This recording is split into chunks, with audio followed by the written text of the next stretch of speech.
Look, it may not create great television, but I really need to see all the rides that Dexter gives as a rideshare driver because that would be fascinating.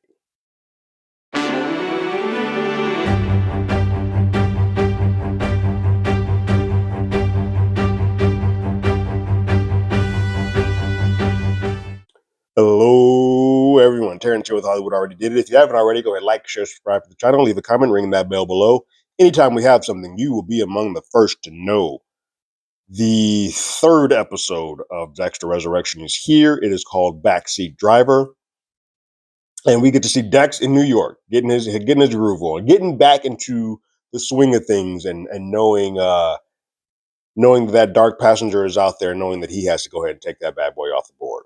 And so this episode begins with Dex doing his rideshare thing, and he is bad at it. Not in the fact that in his brain, my job is to just get a person from point A to point B, and that's it. And so he has this person in his car who is asking for a phone charger and some water, doing all the things that sort of have become essential to what most people expect for these rideshare things. And Dex, because he has spent so much time off the beaten path, has no clue about that. And so he's like, no, I'm doing what I'm supposed to do. I'm getting you from point A to point B. Why the hell would I have a plug in my car? Are you thirsty? I can stop at a bodega. What do you need? Like, I'm just driving you. Completely unaware, which is fantastic for Dex. But he drops the guy off and then he gets a 4 point, I think he gets a 3-star rating, which is like, oh, that's not bad. Cool. And it ends up being a 4.2, which if he gets any lower than that, it's going to get him deactivated off the platform. And he's like, oh, well, that's not, I don't want that. Because for him, this has sort of been a good measure, a good way to sort of stalk his prey. He can stalk his people, his prey, and get an alibi. Like, it allows him to sort of create an alibi within all of this. So this is something that he would like to keep. And so he wants to keep this up. So he's like, oh crap, how do I fix this? And so he lets Blessings know that he got a 4.2, and Blessings like, oh my God, no. Like, for Blessings, who is a rideshare person and has been doing this for a while, he's like, oh my God, that is the worst. Like, you're about to get off this platform. Don't take any more rides until you and I have a conversation, because I'm gonna hook you up. We're gonna get this, we're gonna get you right. But stop. I just love that. I love that about Dex. Dex has been so off the path and so unaware, and just like, I don't take social cues quite well. But he hasn't been in any rideshare. He hasn't done this. He's been off the path and butt fuck for the last years. And so for him, this is all new to him, and I you gotta sort of appreciate that. But we see Dex has to sort of re up his gear, his kit has, because he doesn't have it. It's all in Florida, so he has to get the drugs of choice to make people pass out. He has to get that back, and so he makes a phone call to um, this pharmacy that is going to send him stuff. Now, he used to do this in Florida, and so even the call is like, "Oh, good to see you back, Mr. Bateman." He uses Patrick Bateman for American Psycho fans. That's his thing. Um, but he hasn't done that since Florida, because he didn't have any of his tools while he was on his hiatus. And so, yeah, he's starting to get his toolkit back together, getting his groove back, his mojo, if you will. Harrison, on the other end, is getting grilled by the detectives, and they know that Mr. Foster sort of took a liking to Harrison, and that he had him doing some of his biddings, like dry cleaning. Harrison even gets on. It's like, yeah, he did have me buy him weed. Um, Harrison's like, he was a good tipper. I didn't know him that well, but he was a good tipper, and I like to do things for him. This would have been a good time for Harrison to mention the watch that he had him fix, but he doesn't, which I feel like that's going to come back to bite him at some point in time. But he's asked about that night in question, and they have been watching the CCTV and sort of watching all the security cameras, and they see that um, Mr. Foster and Shauna had their interaction at the bar, and that Harrison shows up to help them. They asked him, like, what did Harrison, like, what did he say was the relationship? And Harrison's like, well, that's his wife. And he's like, nope, that's far from his wife. She had drugs in her system. Now, eventually, they're going to probably see a video where Shauna and Harrison spoke before before that bar sequence, to say that, hey, you guys did have an interaction, because that was on the regular um elevator that was on the regular hallways, and like we learned that the elevator that the employees use does not have a key card or a camera. So that's how a lot of things sort of get hidden, is that like we don't see people moving in that direction. But they follow the footage all the way back to seeing that Harrison helps her into the room. And then they ask, like, then the footage stops. Like, can you tell me what happens after that? And Harrison's like, I went home. And then he changes it to like, no, wait, I didn't go home. I went to a random hookup. And they're like, cool. You're going to need to give us the name of that hookup and do so quickly. And he's like, I don't recall her name. I was like, it's Judy or Julia or something like that. He's like, well, you need to, because you need to provide an alibi. And he's like, well, yeah, am I a suspect? And she's like, well, you're not a suspect. So you're going to need to give us that information quickly, Mr. Morgan. And then they discuss, once he leaves, they discuss like, hey, we need to get every physical piece of evidence or media or tape that we have on Mr. Morgan. Just follow him around for the day. This is why I know at some point in time, they're going to see that Harrison and Shauna talked before Shauna went to that bar. Dex has dinner with Blessing and his family, and Miami comes up. And Dex is like, well, hold on, how do you know that I'm from Miami? And Blessing's wife did a background check on Dex because he's a tenant there. And so Dex is like, okay, got it. But he keeps it as honest as he can within the ramifications of not giving out too information like I'm on the run. But he's like, I lost some people in my life and I just need to sort of get away. And so I went off the grid for a couple of years. They're like, okay, cool, got it. They bought that. But Dex does want to look at his background report, not so much because he sort of wants to know what's on there, get a good idea, but he also wants to use that to be like, hey, if you can easily just look up my information for like $25, perhaps I can look up Roland Schmidt and get his information. Makes it a lot easier for Dex to start to find people in this world. He's like, well, this ain't half bad. I can get to people a lot easier than I could back in the day. And he finds him. He gets to his place. He finds him. He sees him walking down the street, minus his hoodie, and he goes into his stalk mode. He enters his building. His building is one without cameras, so Dex like, I can relate to this. I know this world. I know this is a very sterile location that he's looking at. And he's like, well, cool, let me go pick the lock. And he gets to the lock, and the lock isn't, instead of a normal key lock, it's an electronic lock, which is like, oh, crap. Again, the future is sort of caught up to old man Dex. And so, but some of his skills still work. So he uses the fingerprint, like the breath, and gets the fingerprints, and he remembers that Roland's birthday is this. So he uses it to sort of do a backwards code. He gets in. And so while there are still some challenges for him to learn the new systems, he still has a couple of tricks up his sleeve to get through.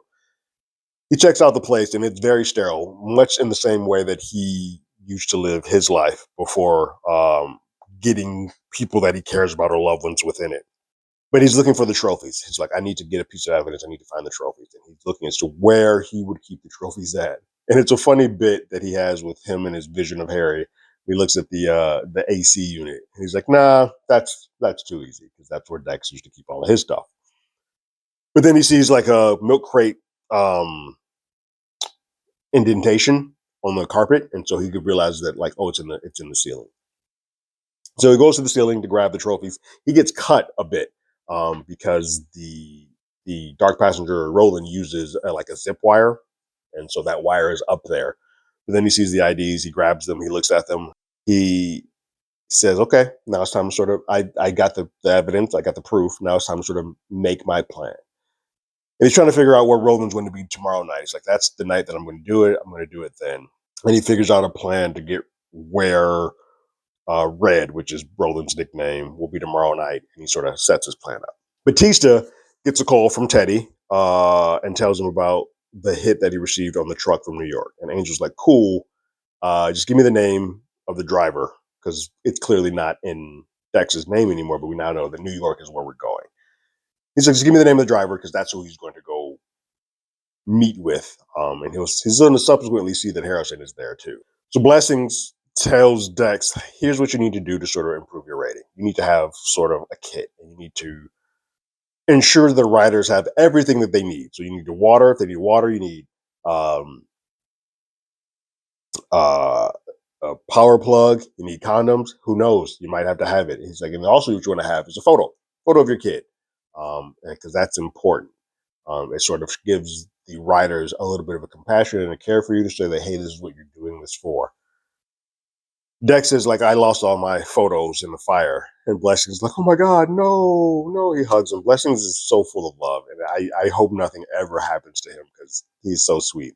Um, and Blessings like, well, look, they won't never know. Use my photo as your son. It's just, God knows it's fine. It's a totem. You still have a son. It'll be fine. And so he puts that photo, and that's sort of his setup that he has going forward. Blessings has given him his blessings, if you will. Back at the hotel, the detective discovered that Shauna wasn't raped, which changes how they're sort of going about this because now they're thinking, okay, either Mr. Foster had a change of heart, which we know that's probably not the case, or whoever did this is a hero and stopped him dead in his tracks, and thus killed him. And that's why this wasn't done at the tub. They moved the body after he killed them. Whoever it was moved this body from here, and we need to sort of figure out what that is. So then she gets into her zone because she is somewhere on the spectrum. She puts on her headphones, detective, and then she just goes out and sort of makes her way to sort of see what would be the best way to dispose of this body. She sees the cart, clocks that, and she goes to the elevator. That's an elevator that only the workers go down. She clocks that there's no signage or any type of key card that needs to be used, and there's no cameras. She's like, okay, whoever is aware of that knows that you can get down the backside. Got it. So then she goes down to the kitchen. She's like, what time is the kitchen close? 1:00. Bet whoever works here knows that it's a 1:00 stoppage time. Got it. She looks around. She's like, nope, this meat table is probably where somebody would do it. Got it. I think I've gotten everything that I need to get from this. She's damn good. Like, she is good. Dex has been having some issues with the pain that he has from the shot, and it's been a consistent thing where he can't feel 100%. So Blessings thinks like, hey, you should have my daughter practice some acupuncture on this, which she's going to school for. I think acupuncture might help you. And so Dex lies on her table. He's like, oh, this is weird. And he knows that Blessings and his daughter have had some issues with her going to school, going away. But she says, look, no matter how much I want to strangle my dad, and I do from time to time, I still love him. And that's what Dex sort of says. Like, as much as Harrison pushes me away and shoots at me, there's got to be something still in there. It's like, I need to get back to him because I think we could still have that sort of bond. The only piece that we see away from these two stories is Charlie, Uma Thurman's character, getting set up for this big party, this big shindig that they're throwing. High end stuff, high end alcohol, high end food, high end plates. She is just getting the best of the best of the best together. And she is letting the waiting staff know that whoever comes in here is on a strict to no basis. Like, there's a sense of privacy that everybody is going to have when they come into this party. And so it is best to keep everything on the hush. But she is prepping for this big serial killer shindig that is being thrown. The detectives meet up with Harrison again and say, hey, you never gave us that name. And then they're like, come talk to us for a moment. And so they bring him in to chat and they let him know that, like, look, we saw no signs of you ever leaving the hotel. We looked over 100+ cameras, and we didn't see you again on any of them until 4:15 p.m. the following day. And you looked pretty rough around the edges, like you had an all nighter. But no cameras could find you.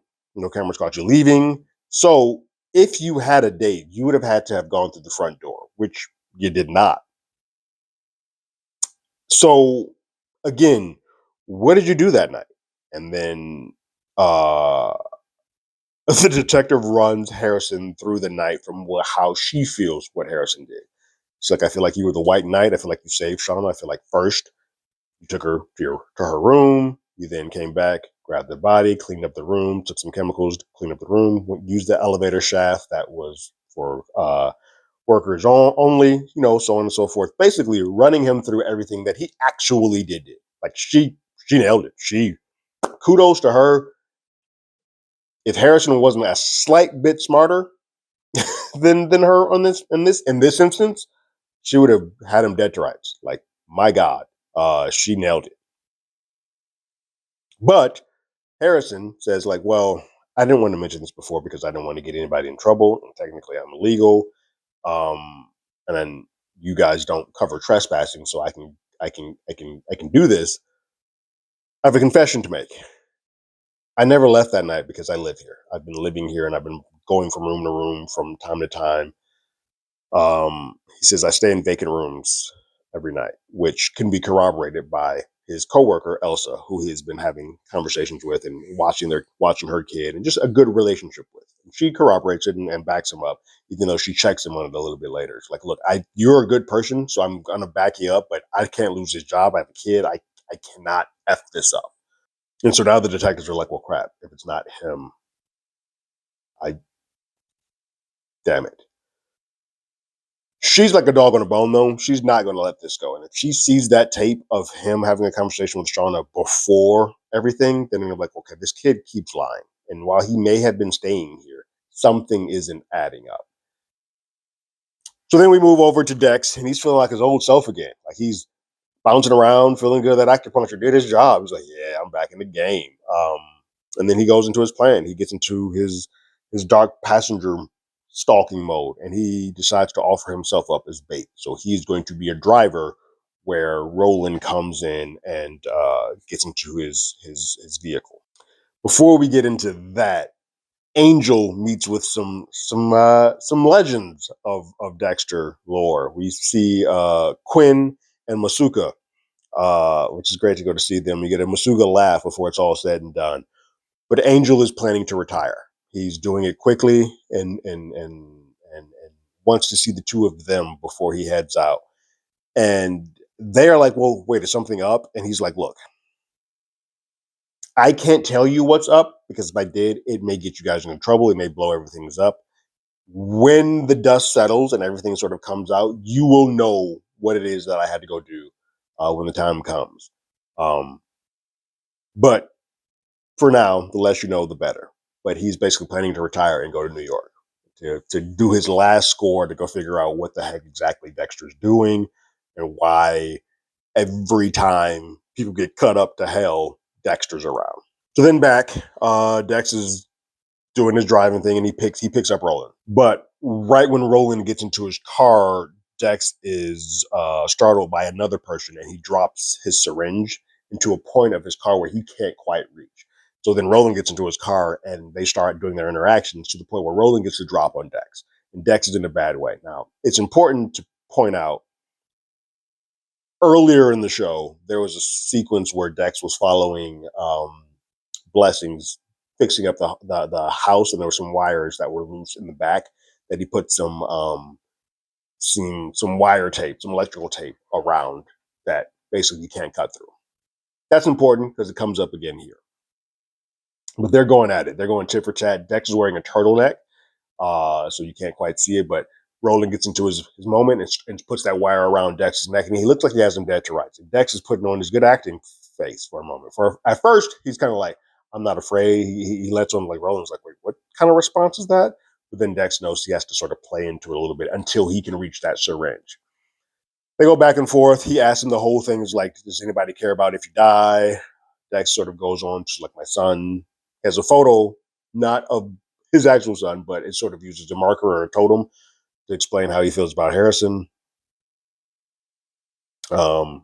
He's like, my son, he won't miss me. And I feel like I did a disservice to him because I pushed him too far to be like me. And Dex is like, I just need to sort of let him be himself. Uh, he's actually telling the truth in this moment while buying some time to get that syringe. And then he leans into the wire. And Roland's like, well, what's happening? So he leans into it so much that he then grabs the syringe and takes it to Roland's neck and knocks him out. He then reveals that he has that tape that Blessings was using earlier around his neck so that it would not cut through his flesh. Oh, Dex, thinking ahead again. And so then he has his kill table, and his kill table is afoot. He rolls out his kit.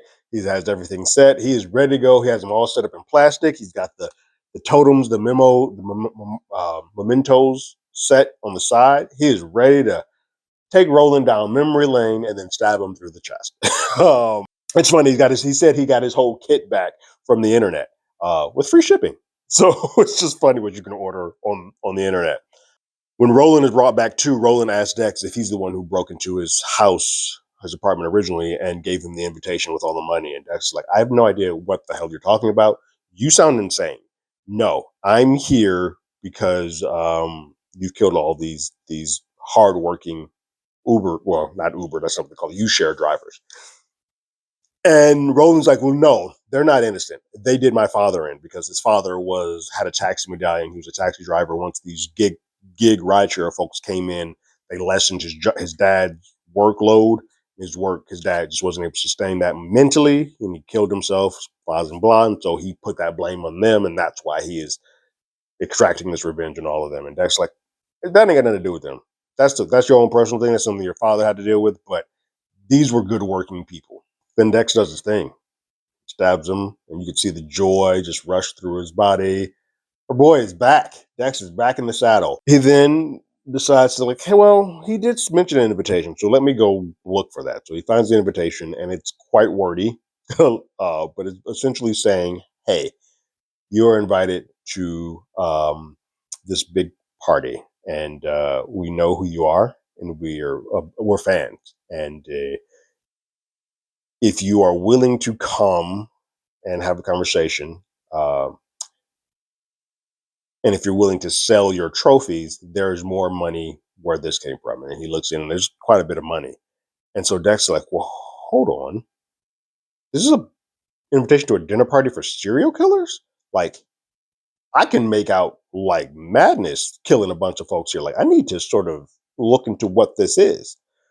And then he looks at Roland, and for a moment, he's like, well, we do share a resemblance. I can probably pass for you, perhaps. And so now Dex's brain is like, this gives me a little bit more to do. I'm down.